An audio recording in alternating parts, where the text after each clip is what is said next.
A religião de uma minoria só é tolerada pela religião da maioria porque elas sempre formam, em essência, uma mesma religião. É por isso que as mudanças de nome e forma fazem tão pouca diferença.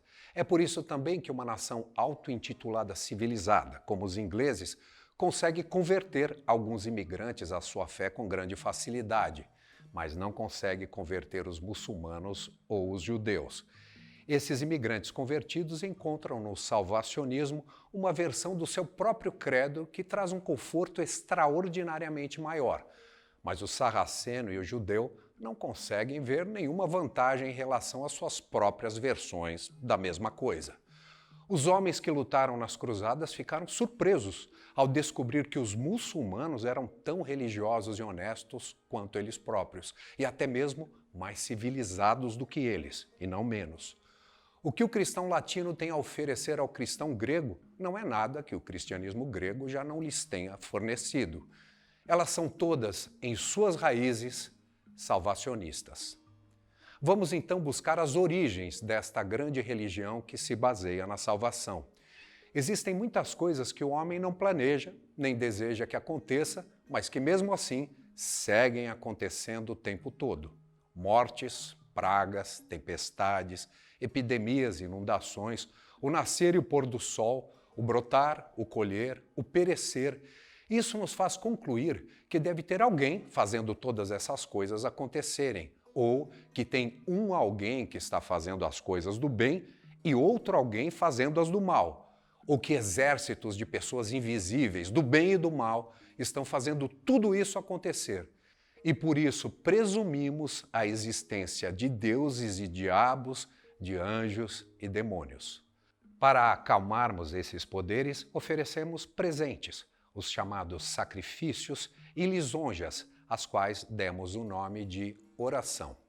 Então, uma certa lei moral que nos habita concebe Deus como um juiz e prontamente tentamos corrompê-lo, também com presentes e lisonjas.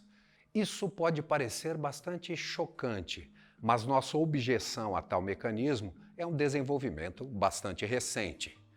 Não mais distante do que na época de Shakespeare, considerava-se muito natural as partes de um processo ofertarem presentes a juízes humanos ou as pessoas comprarem o alívio da ira divina pagando aos padres com dinheiro vivo ou, nas igrejas reformadas, que reprovavam esse tipo de comportamento, contribuírem com instituições de caridade ou construírem igrejas e afins, mecanismo que ainda hoje segue em pleno funcionamento. Sua desvantagem prática é que, embora simplifique bastante as coisas para os ricos, acaba tirando dos pobres qualquer tipo de esperança de que possam receber até mesmo o mínimo do favor divino. E isso acelera a capacidade crítica moral dos pobres, que percebem as coisas de uma tal forma que eles logo descobrem a existência de uma lei moral dentro deles mesmos, que considera revoltante a ideia de se comprar a graça divina com ouro e presentes. Ainda que não se importem de pagar por essas graças com orações, ladainhas e murmúrios.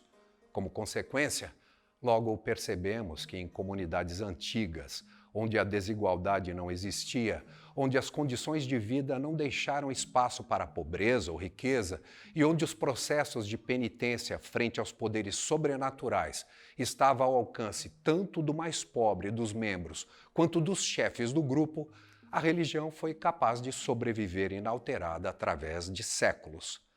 Mas quando chegamos às civilizações mercantis, quando o capitalismo dividiu o povo entre um grupo de poucos ricos e um outro grupo de muitos pobres que mal conseguem sobreviver, acabou surgindo o movimento pela reforma religiosa entre os mais pobres e que foi, em sua essência, um movimento por uma salvação que fosse barata ou completamente gratuita. Para deixar claro o que é que os pobres consideram como um ritual de penitência, temos que examinar por um momento o que eles consideram ser a justiça.